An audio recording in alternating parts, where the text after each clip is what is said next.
Welcome back to the Untangled Mind Podcast. I'm Piper Harris. I'm going to be interrupting the empathy series because today I want to talk about something that's been coming up quite recently, both in my own reflection and in conversations that I'm having publicly. Today we're talking about projecting shadows and why therapy must confront its own defenses. Let's dig in.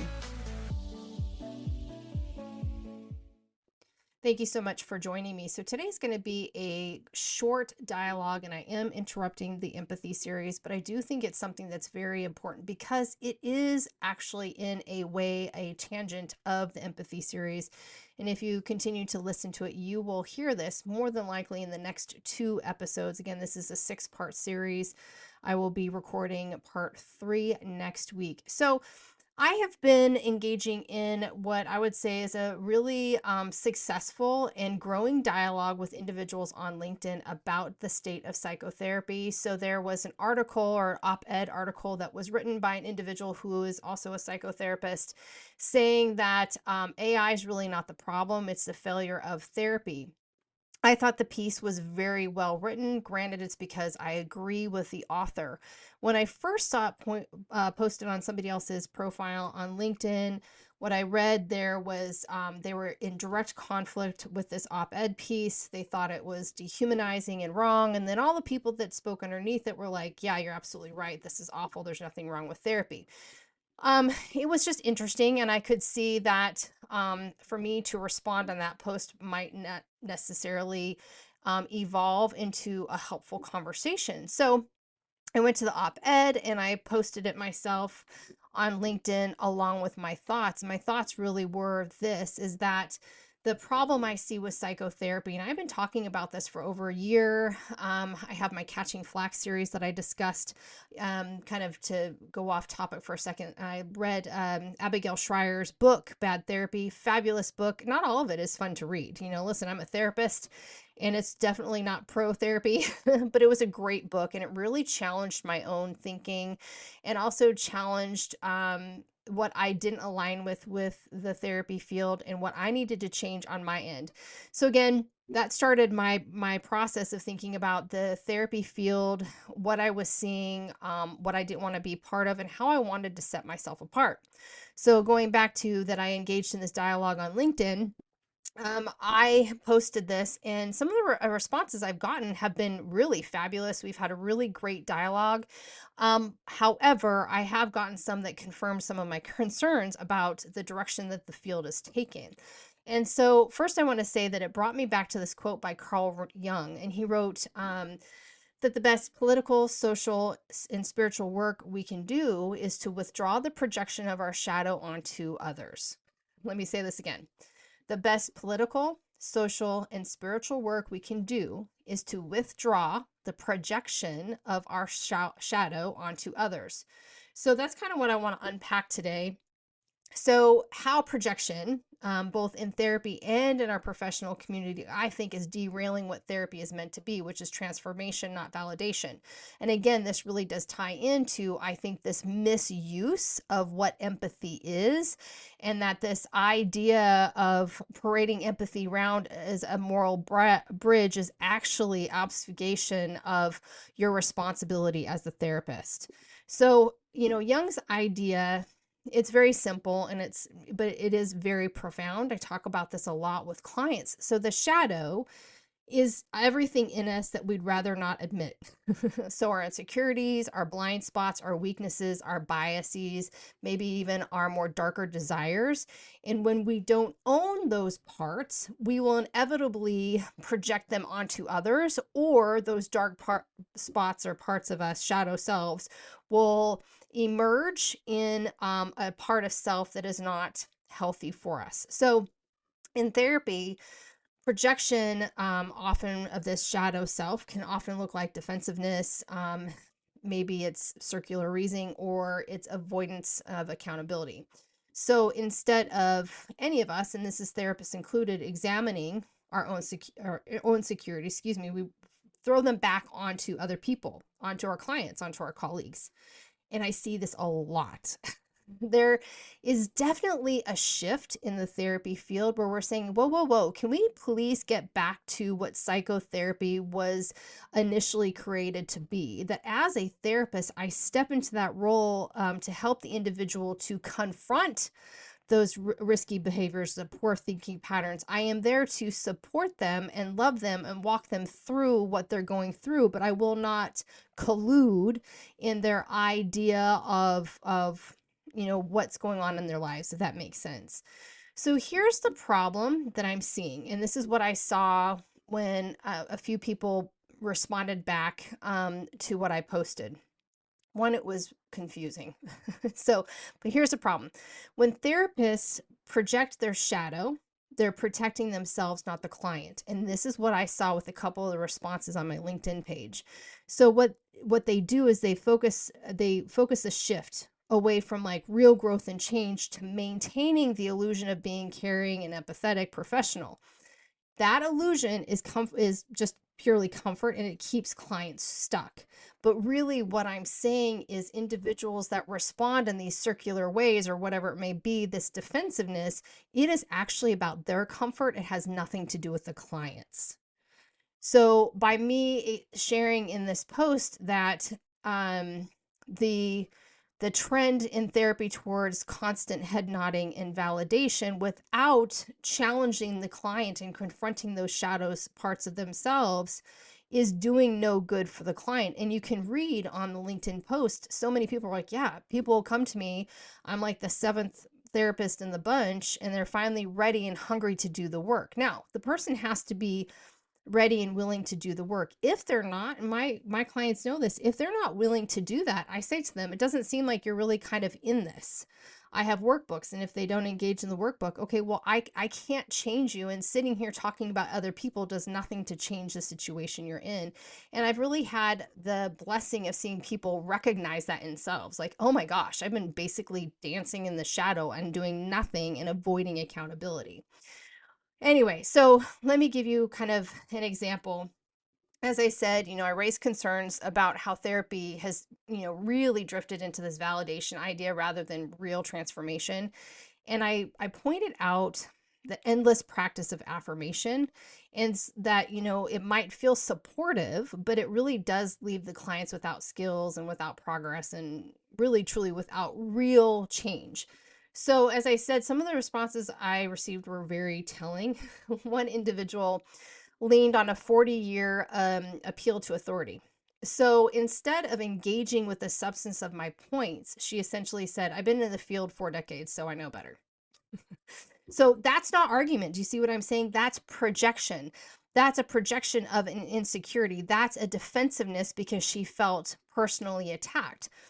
What I'm asking the field to do is, when you feel personally attacked, okay, I can't change that for you, but asking yourself, why does this feel like a personal attack? I don't even know who Piper Harris is.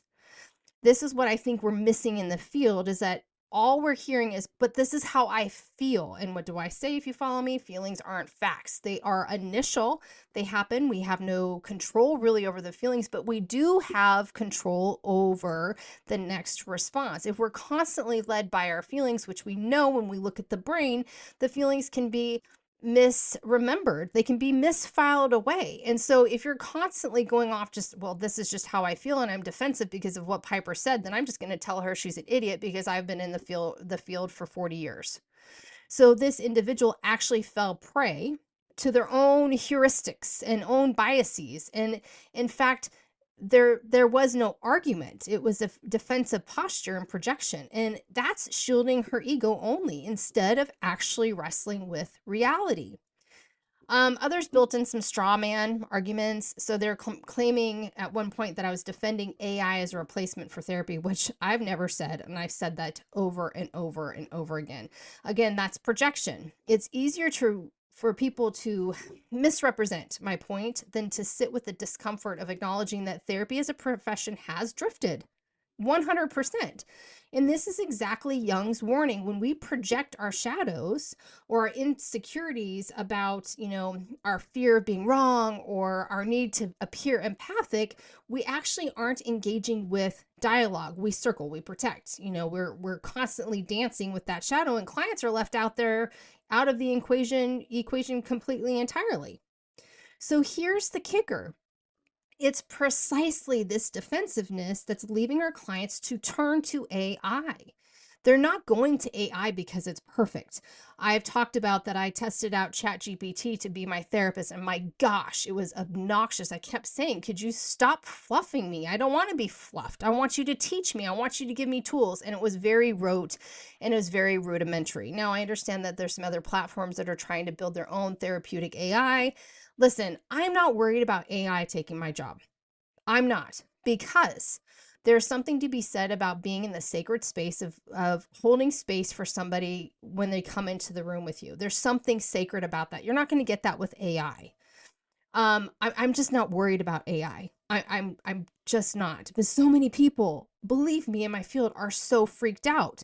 Why are you afraid of it? If you are firmly planted and in your techniques and what you provide to your clientele, why are you afraid of AI? Again, that speaks to your insecurities. This has nothing to do with AI. It's actually about your insecurities. You are projecting once again. So it's precisely the defensiveness that's actually leading clients to the use of AI.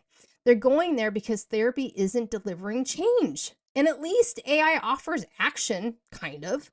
And that really needs to be a wake-up call to all of us therapists. So I want to be clear that no one changes without effort. No one changes without effort.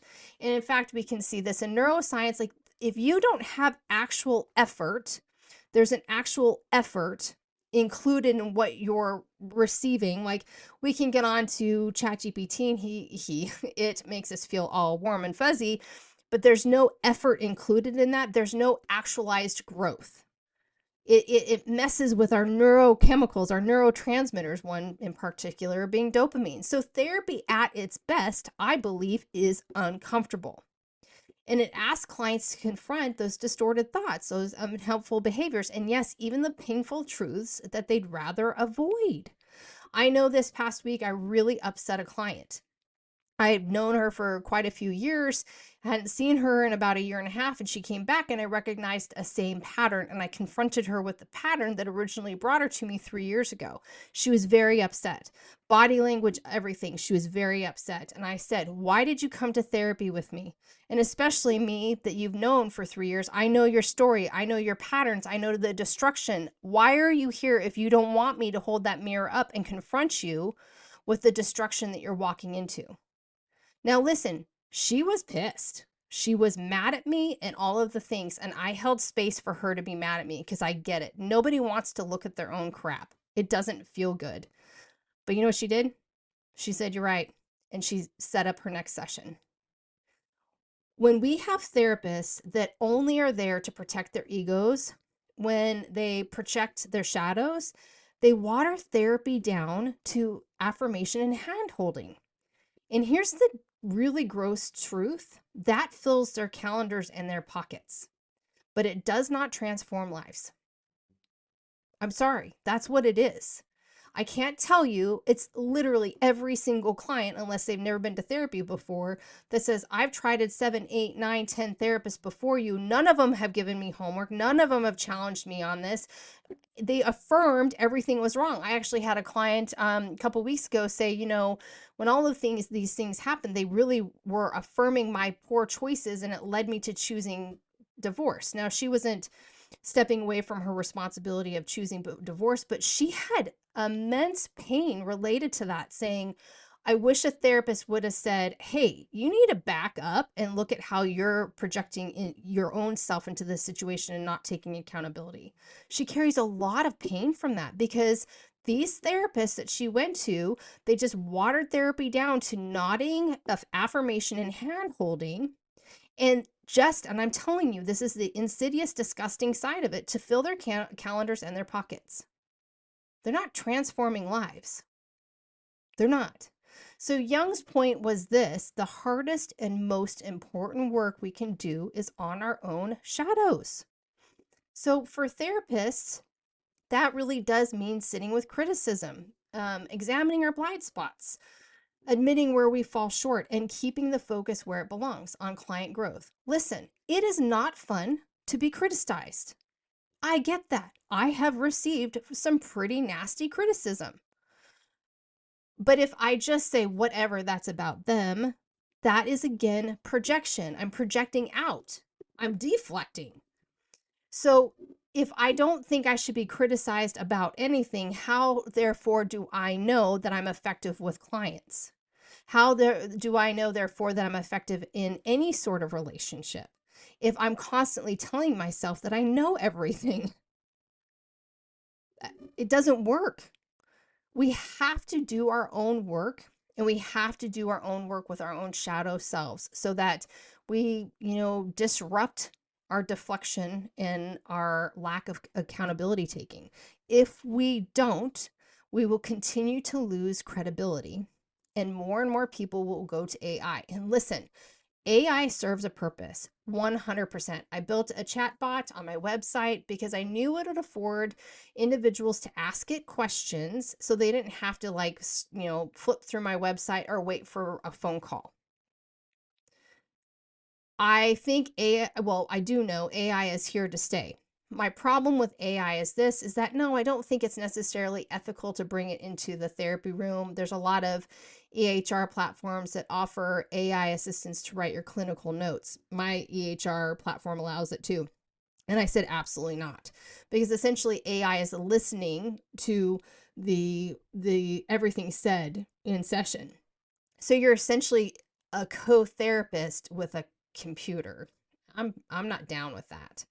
But AI has been extraordinary for me, for my learning. It has exponentially skyrocketed my learning when it comes to neuroscience, when it comes to, when I'm looking at conflicting assessments that might be contradictory, like what am I actually seeing? What am I missing? What can I do? How can I pivot?